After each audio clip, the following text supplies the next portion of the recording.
My work has been using the MMS framework to take the language and socialize the framework and to embed the MMS framework into our policies and procedures on our way of thinking about patient safety at Alberta Health Services. I've really been essential in making sure that this framework is embedded within the work that we do within Central Zone each and every day. I think taking the framework and integrating it into one of the pieces of work that is very important to us across the province, and it's really learning from an adverse event and how we share those learnings and share the changes that we're making because of that event across the province.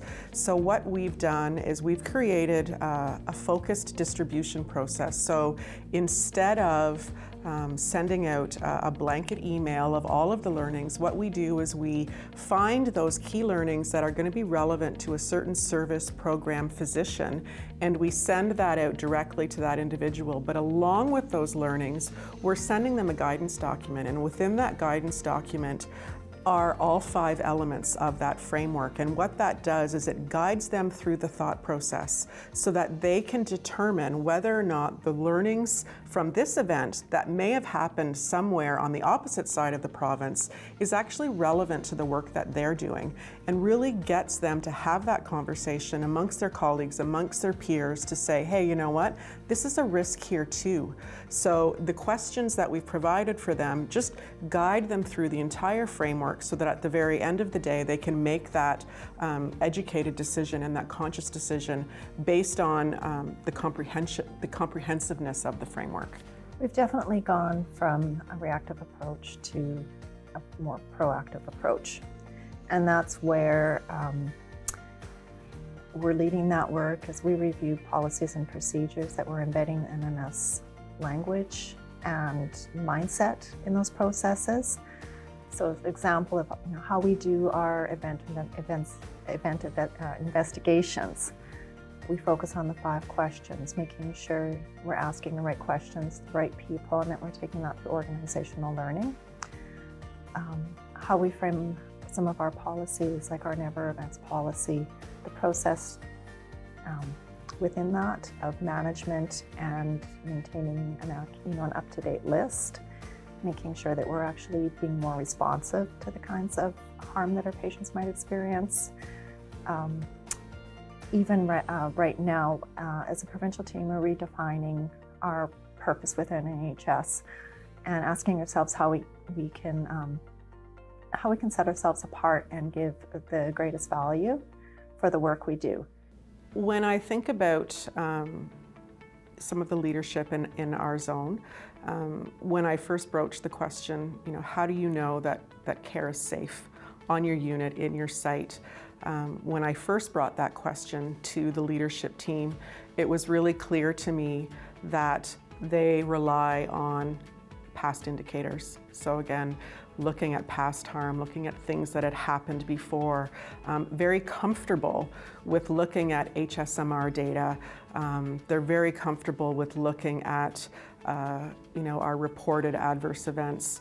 But when you ask them about how do they know that their unit, their staff have been given what they need today to actually provide safe care, you could see them, kind of looking around the room a little bit. They weren't quite sure how to get that piece of information. So 18 months ago, when I first started talking about this, you could really clearly see where their comfort levels were, didn't recognize where their vulnerabilities were when it came to patient safety and making sure that their patients had the best outcomes.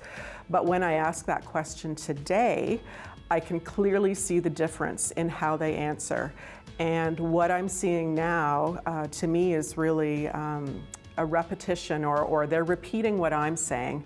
And to me, that is a really great indicator. So instead of just me feeling like I'm reinforcing the elements, they're starting to say it themselves. And actually, nothing makes me happier when I don't have to give the information. So when we're at a leadership meeting and a question is asked, usually it would be me to explain that. Now I have another leader sitting at that table who is just as well versed in the concept as I am.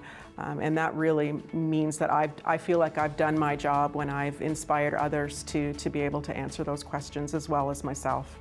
Our leaders have given our teams the freedom to be innovative, creative, and to be able to experience this work without being too top-down and giving too much, like not giving direction, giving people the freedom they need to be successful. And that's been really wonderful to see because you don't experience, that doesn't happen a lot in healthcare where it's not top-driven, top-down. This is truly leaders letting a grassroots approach expand and flourish. The team that I work with are a group of really brilliant clinical quality consultants. And this group of individuals support operations, not only in making sure that they have a strong patient safety culture on their unit, but also looking at those areas that can be improved. So when I bring back this information, when I talk to this team about some of the great things that I'm hearing about happening here, I see a sense of energy. And I also see them feeling more comfortable talking about that with the teams that they're working with. So what we've done for them is we've also opened up a much broader sense of improvement. You know, when we look at improving, we always look at how do we know we've made a difference, because not every change leads to success. So what it's doing is it's taking them out of that, again, retrospective look at harm and giving them a broader variety of indicators to use when they're doing their quality improvement work. And they're championing the framework as well, because it's not something you want to show up at a meeting and say, we're implementing this. You know, it is a grassroots, and to start that conversation, you need to have somebody start it. So these consultants are really taking on that challenge and working with our frontline staff, working with operations, in making them familiar with the language. What we need to do as next steps is really take us from the ward to the board and shift the mindset of how we measure and look at quality and patient safety at an organizational level without deterring the work that's being done locally.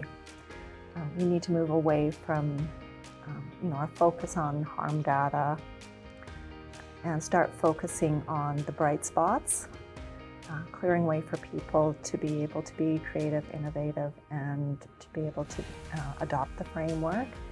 And we need to help people sort through that change leadership, because our comfort is with data and numbers and volumes. And we need to be better at the stories, looking at what's working well, and communicating and collaborating as a bigger organization in spreading and changes people's mindset around safety. And really that's what is going to be the biggest work ahead, is shifting from the absence of harm is not the presence of safety. Mm-hmm. And so the metrics that how we deliver our board report, the information that goes in it, needs to be reflective of the work that's being done at the front line, because they need to also help measure and monitor what's quality and safety at AHS, but also they need to help us by supporting us in setting those priorities around safety, not necessarily solely around reducing harm.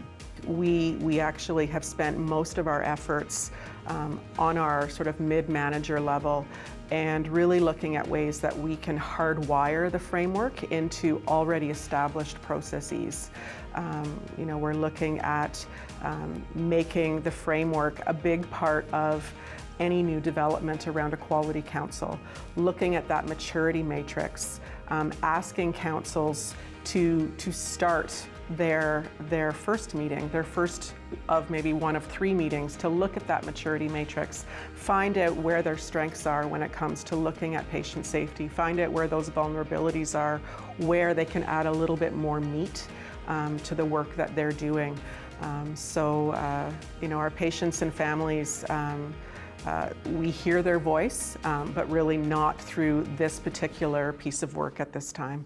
I'm amazed how the teams, one of the first actions they've all taken is to involve everyone on the unit. So everyone is part of this team on the unit. Doesn't matter if, RNs, HCAs, support staff, everyone's part of this team, and they right away grabbed onto patients and their residents and their families to be part of this work.